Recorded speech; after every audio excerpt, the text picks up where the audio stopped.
ते 14 तळाचे पाणी प्यायल्याने कोणी अमर झाला नव्हता, किंवा ज्यांना शूद्र म्हणून हिनवलं गेलं होतं त्यांना ते पाणी मिळालं नाही म्हणून ते काही मेले नव्हते. मग 14 तळाचा सत्याग्रह बाबासाहेबांनी नेमका केला कशासाठी? क्रांतिकारी जय भीम, जय संविधान, जय शिवराय, नमो बुद्धाय. मित्रांनो, हा व्हिडिओ शेवटपर्यंत नक्की पहा. 20 मार्च 1927 साली डॉक्टर बाबासाहेब आंबेडकरांनी 14 तळाचा सत्याग्रह केला होता. मला कधी कधी प्रश्न पडतो की त्या 14 तळाच्या पाण्यामध्ये नेमकं असं होतं काय? ते 14 तळाचे पाणी प्यायल्याने कोणी अमर झाला नव्हता, किंवा ज्यांना शूद्र म्हणून हिनवलं गेलं होतं त्यांना ते पाणी मिळालं नाही म्हणून ते काही मेले नव्हते.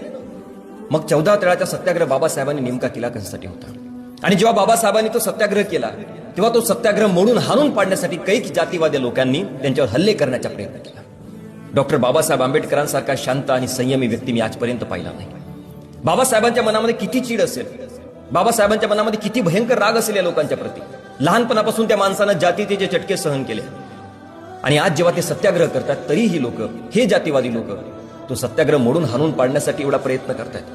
त्यावेळेला बाबासाहेब आंबेडकर जर आपल्या समर्थकांना फक्त एक वाक्य बोलले असते की या जातीवाद्यांना आल्या पावली वापस जाऊ देऊ नका, तर मी तुम्हाला सांगतो की त्या 14 तळाच्या इतिहासाला लाल अक्षराने लिहावं लागला असता. पण बाबासाहेबांनी तो कलंक आपल्या माती कधीच लावून घेतला नाही, आणि म्हणून बाबासाहेबांसारखा खरा अहिंसेचा पुजारी मला कोणी दुसरा दिसत नाही.